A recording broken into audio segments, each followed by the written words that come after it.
Carrie. Hi, Gretchen. Good to see you. Good to see you too. Do you want to spell your name so that we have that for the record? Sure. Carrie, Penman, Penman. Great, thank you.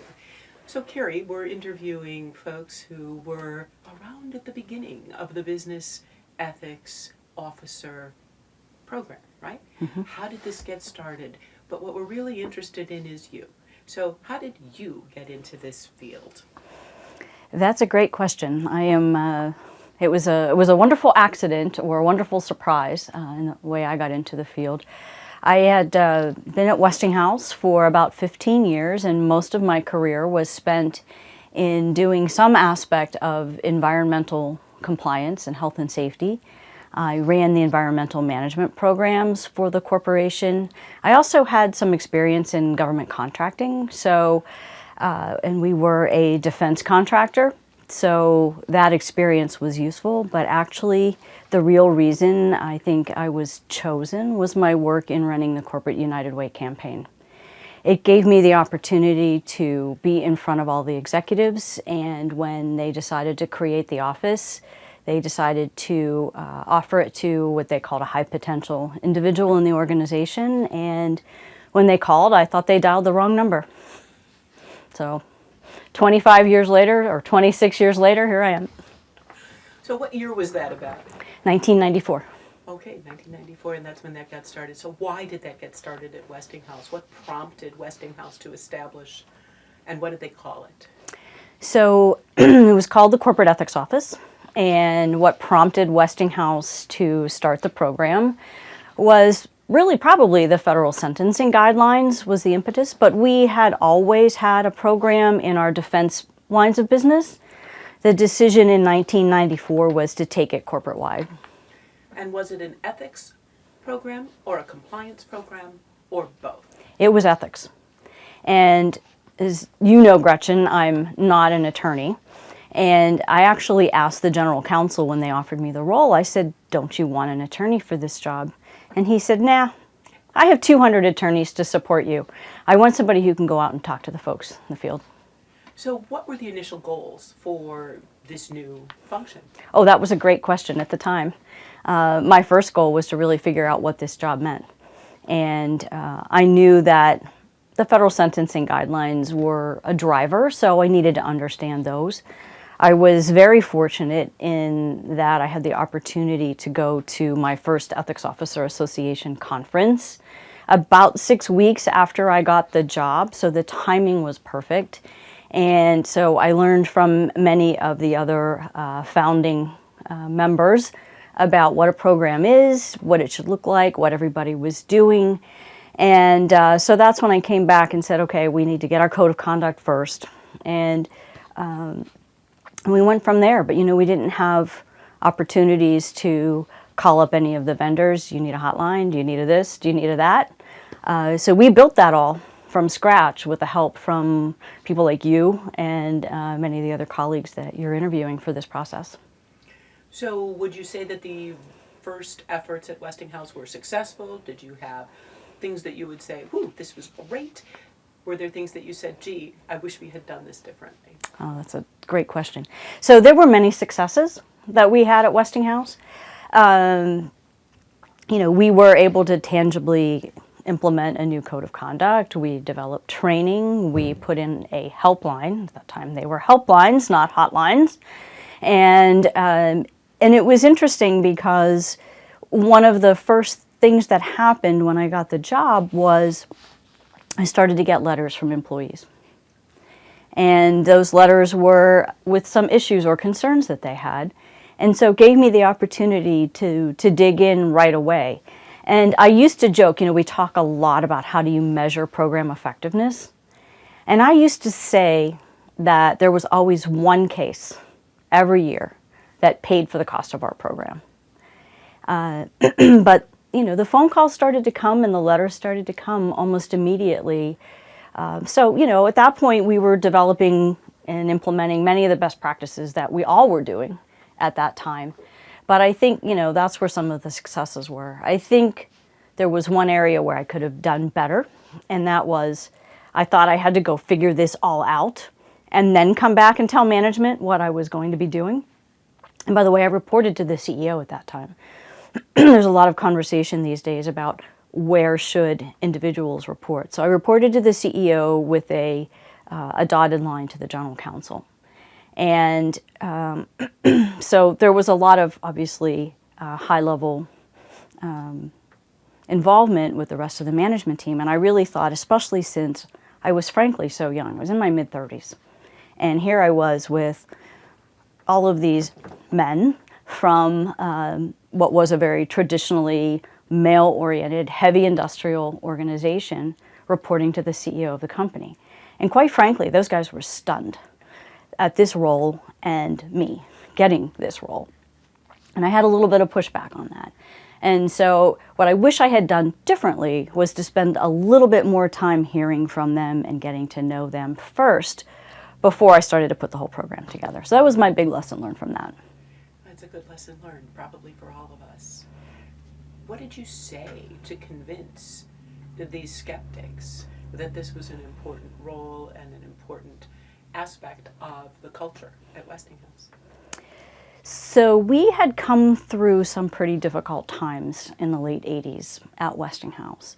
We had gotten into some businesses that we were not experts in. We thought we could be a bank, and we thought we could be in real estate.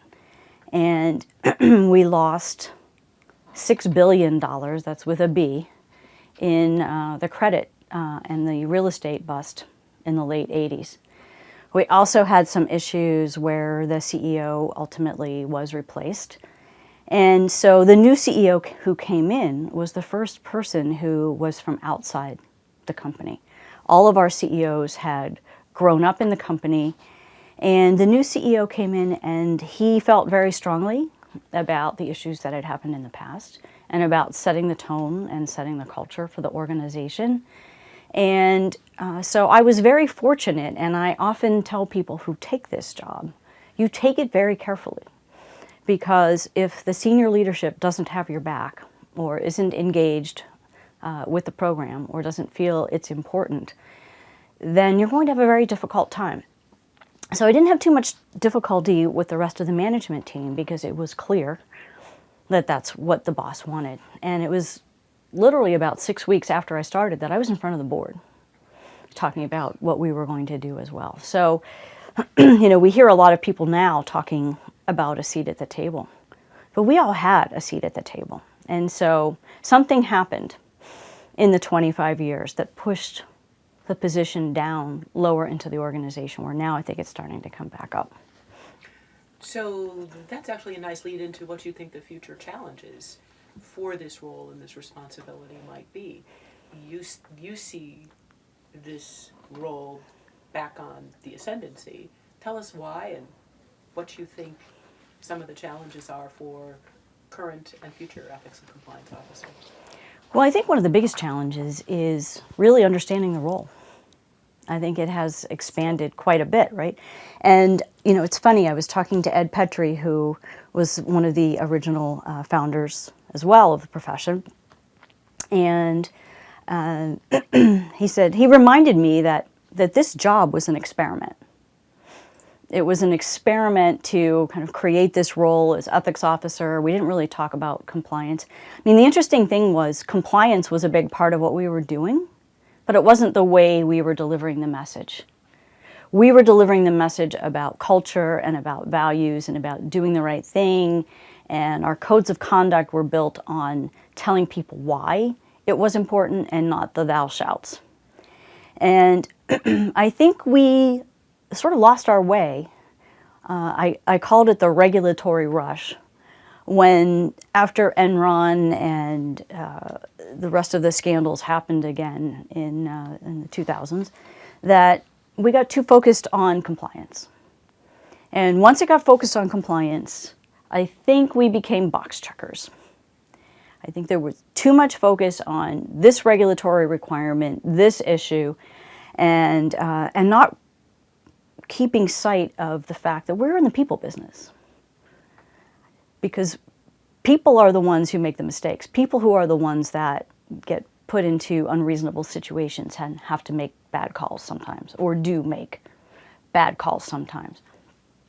I always approached our program that 99.9% of our employees want to do the right thing, and that there are other forces at play that push people, good people, into rationalizing and making bad decisions for the organizations. And so the fact that we became so focused on regulatory compliance, I think made it easy for leadership teams to say, hey, we've got this, right? We've got a code of conduct, we have a reporting system, we do training, we have policies that, we've got it.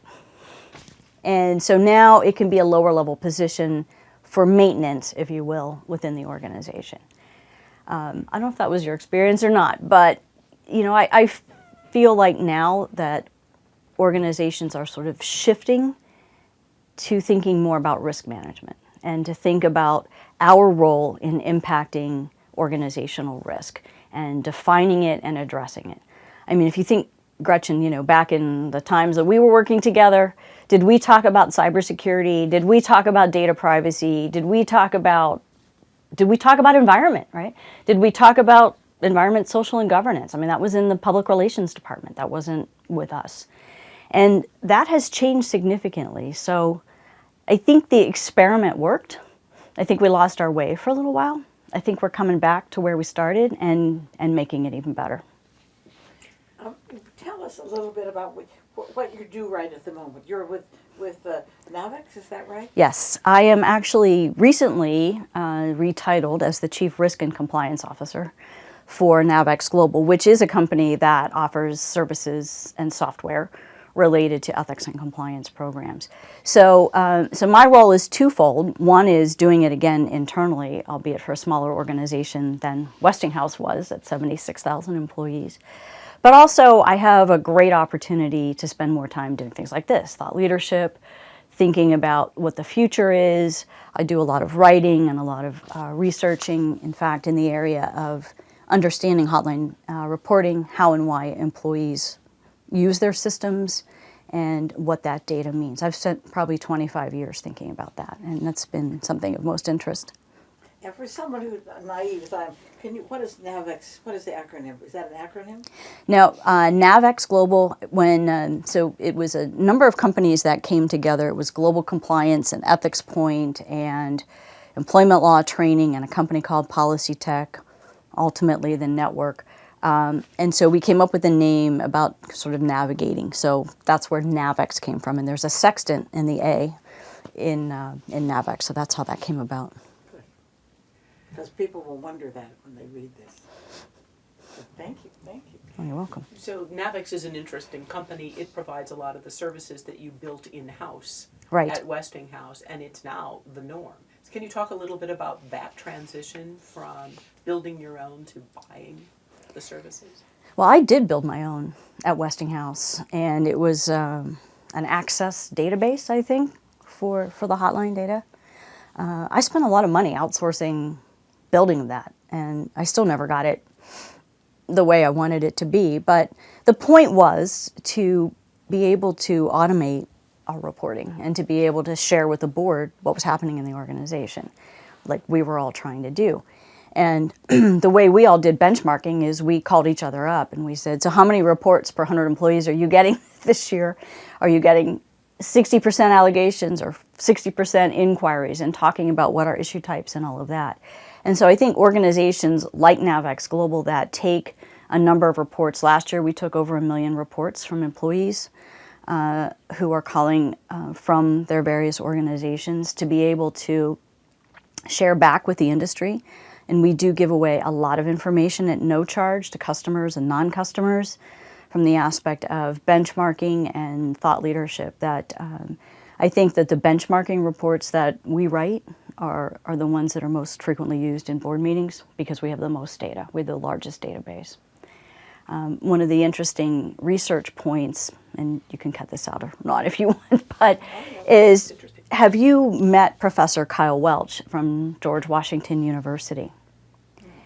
He actually did a significant amount of research using our database, and so just so everybody knows, it was totally anonymized data, but he researched whether or not organizations who get more reports do better, and found that they do. So if organizations get more reports, they have a higher return on assets, they have fewer material lawsuits, and lower settlement costs. And then most recently, he did some additional research. They also have less adverse media. And I know this is going to timestamp this, so you can cut this out if you want as well. But he actually looked at the data for secondhand reports and whether or not hearsay was valid. And he found that secondhand reports were more likely to be substantiated than direct reports. Fascinating. Yeah. I'm appalled. I Yeah, you guys might want to interview Kyle. I think I go find know, Kyle, right? but that's amazing. Data, I'll look up his Yeah. research. Yeah, and it is on whatever the academic research sites are. So we can find it, but that is amazing. So Carrie, you spent time, of course, at Westinghouse. You spent time working with the Ethics Officers Association. Now you're at NAVEX, working with customers all over the world, helping them develop ethics and compliance and risk programs. Exactly, Right? all of the above, right? Right. And you're engaging in this thought leadership notion. Cast your mind ahead 20 years. What are the big issues that you think ethics and compliance and risk people will be grappling with? There is one issue that we have grappled with for the 25 years I've been doing this, and we are continuing to grapple with, and that's the issue of retaliation. And I think that it is something that we need to do better on. The methodologies that we have aren't working. People still fear retaliation. Now, you know, in this particular political climate, you know, we're talking a lot about whistleblowers and reporting. I've always been challenged by the word whistleblower. I think that they are our employees, so I prefer the term reporter. They are employees who are doing what we've asked them to do in training, which is to identify back to us issues of known or suspected wrongdoing. So why do we put a derogatory label on them? And I think that just sets people up for further fear of retaliation. I think that one of the reasons why we're still grappling with this is that we don't say enough about what has happened as a result of investigations, including whether or not, if there's been retaliation, has somebody been disciplined for that. So I do think that the fundamental issues of raising concerns on the part of employees and you know, providing them a safe environment to speak up is something that if we don't fix this, if we don't find a better approach, it's going to continue to inhibit our success. It's going to continue to drive conversations around the individual as opposed to addressing the problems. I think that is a big issue and continues to be a big issue. That's no question. But I think to the rest of your question, I think it's also a very exciting time to be in this field. And, you know, it is a young profession. You know, really since the mid-'80s. Accountants and engineers have been around a whole lot longer. And so this experiment continues, as Ed said. And we have such great opportunities to emerge from box checking and to return to culture and to return to helping our employees make good decisions and do the right things and understanding our risk areas and focus on culture and people. I had one question that's always bothered me, and to see how companies do this, because I've seen it done well, but it's the international aspects. Because all these companies, everybody's a global company. I mean, I don't know any that aren't. But to deal with different cultures and different sort of mores, at least, and how did you manage that, particularly at Westinghouse, which was obviously hugely global and had companies, bits of company divisions all over the world. Yeah, I think the most important thing that we did was to stay local and involved employees from a local perspective, local compliance officers, local ethics officers that we trained that had reporting relationships back to us. But employees want to talk to somebody they know, and they want to also talk to their managers. They want to talk to people that they trust. And obviously there are issues in countries where people have a very high fear of retaliation. There are issues where employees aren't trusting that they won't lose their job for speaking up. There are many relationships, from family relationships, friendships, social levels, castes, that make it much more difficult. So having eyes and ears on the ground and having the ability to be able to reach out to those local sites for information, to have training, to train those folks, and again, to send the message through consistent discipline and accountability. I mean, I think I say the dirty little secret, right, is the fact that what many of us are doing now are still what many of us were doing 25 years ago. That the best practices that were developed at the time that we started our programs, yes, technology is now a huge factor in hopefully making us more efficient to be able to spend more time visiting those countries where there may be challenges. But it still, again, comes down to the fact that we're managing people and helping them make good decisions, and that hasn't changed. And it absolutely, Pat, complicates it when you're working in other countries and your organizations or your locations are far away from the mothership. As you reflect on the skill sets that might make someone a good ethics compliance risk person, have you come to any conclusions, I guess? I just did a webinar about the history of compliance at one of our virtual conferences, and I made a statement that got a whole lot of people riled up, which was there became a period of time, and I still think it's the case, where to get this job you have to be a lawyer. JD required. Now, I had a lot of people push back on me, but if you look at many of the job descriptions, it's JD required, which many of us were not. Now, Gretchen, I know you were, but at the time, many of us came from operations. And I think coming from operations, I frankly already knew how to get the job done around the organization. I knew how the business units would react. We're from corporate, we're here to help you. That wasn't a really great strategy. And coming out of operations and being able to speak to people and know the business. So the first answer of what are the key qualities, you have to know the business.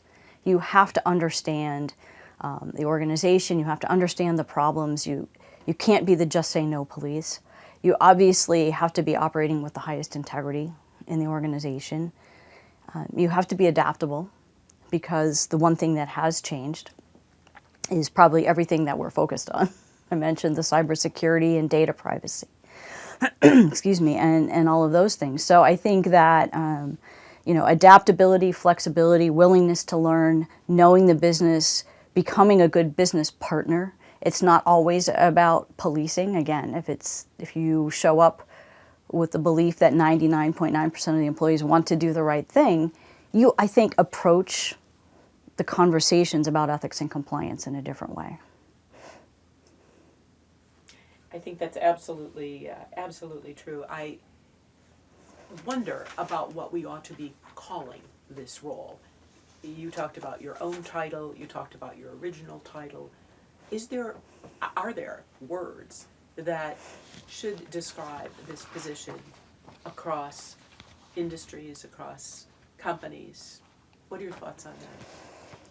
Well, I think there are a lot of good words. I think ethics was a good word, but back to the question about international, that was not a word that translated well internationally. And I even had an issue early on with one of our business unit leaders who argued with me about having an ethics program.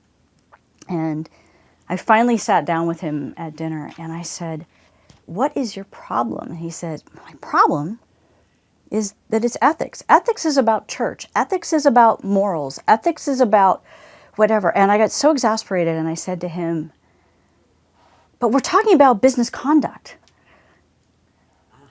Yes. And the light bulb went on. And he said, "If you change the name of your program to business conduct, I'm all in." Well, the CEO wasn't really up for that. But we actually called our code a Code of Business Ethics and Conduct. And I think maybe one of the words we've lost over the years is the word business conduct. Because I think it encompasses quite a bit. So I think that talking about risk is what's elevating us back up to the C-suite. And I also think it separates us from being known as the police department to being good business partners.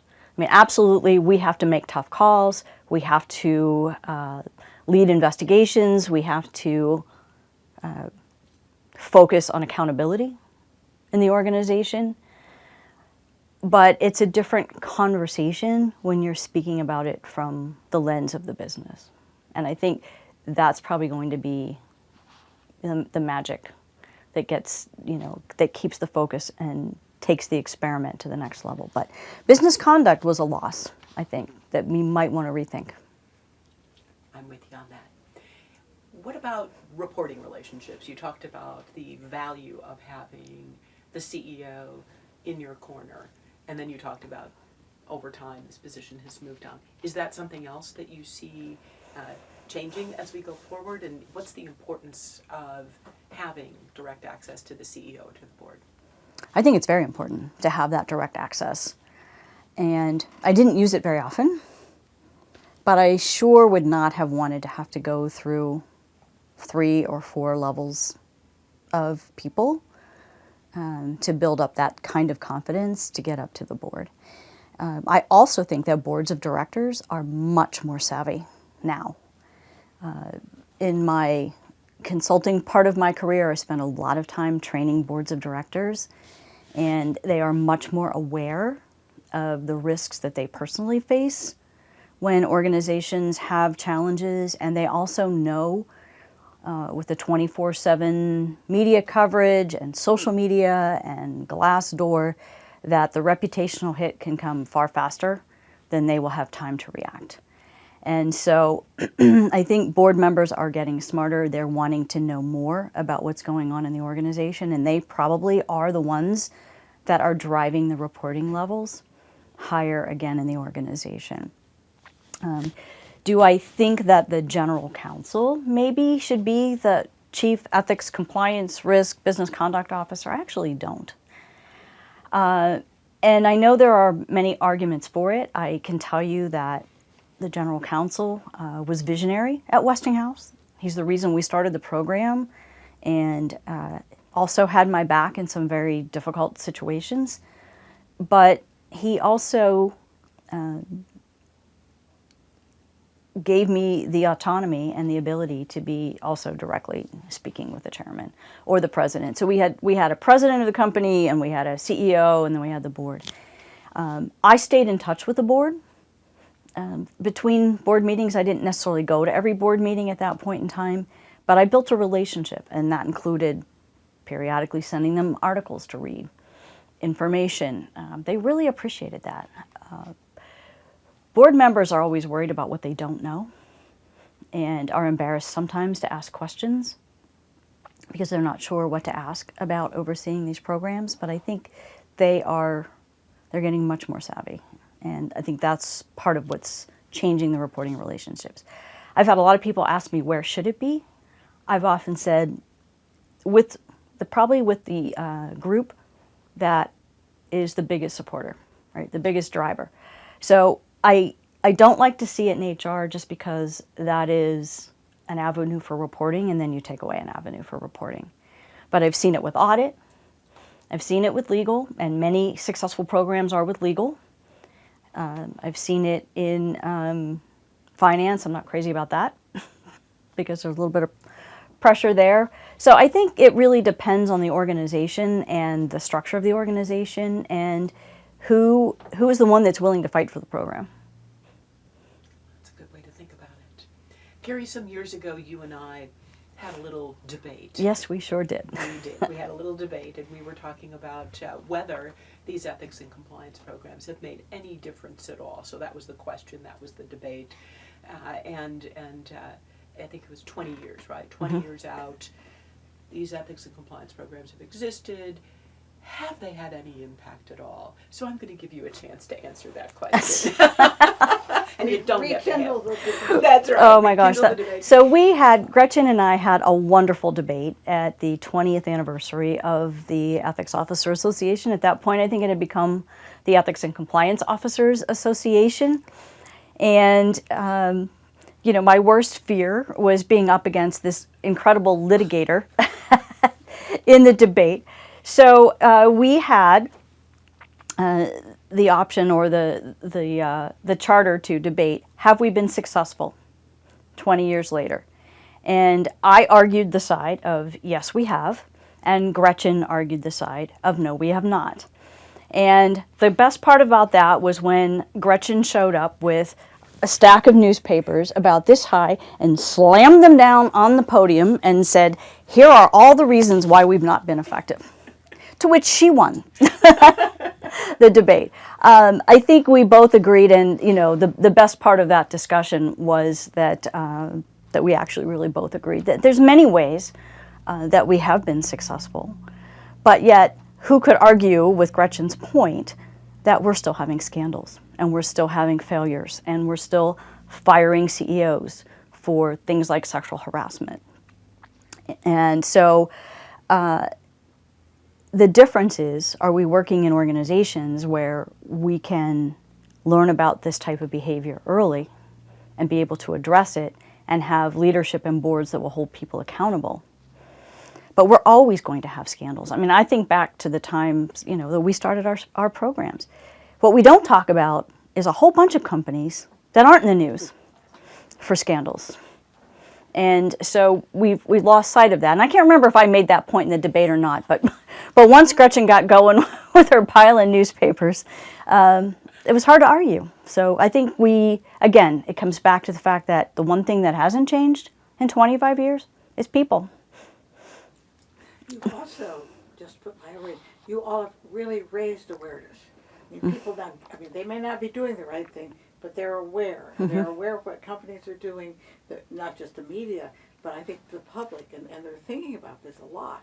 And if that makes employees think about it a lot. So I think that you've done a great job in that. And I know that doesn't seem like very much, but that's a lot when you think about what it was like. People would, what is this ethics thing? Mm-hmm.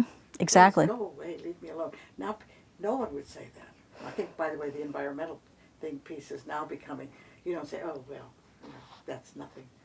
So I think you've done a great job in that, and that's huge. That's enormous. I think Thank we you. did make that point too. Awareness has really built over time, and that's a really important. Right, awareness has built over time, and we have been successful about that. And I think about just the fact that the day I was appointed, I started to get letters. So employees didn't really have an avenue to raise their concerns and to take those issues. And the fact was that the letters and the questions and the issues they were really good questions. They weren't complaining, they weren't whining. They were, we were a big company and we did a lot of M&A, right? So that's one of the things that, talk about the future. The future involves a lot of M&A for a lot of organizations, and bringing cultures together is a huge challenge. And, a company like Westinghouse, we did a lot of that. So we didn't always know what we were getting. And so we had to have these avenues for employees to raise issues. Absolutely. Carrie, we're reaching the end of Yes, our ma'am. allotted time, and I just wondered, did you come here to say something in particular that we have not yet covered? Because if you have, this is your moment. Oh my gosh. I came here to share with my colleagues. The one thing I will say is that there were so many incredible people who helped to build this field, and there are too many to name, and if I start naming them, I'll probably forget some folks, but I know you're interviewing many of them, and that this was a profession and a field built by people who cared deeply about helping employees do the right thing.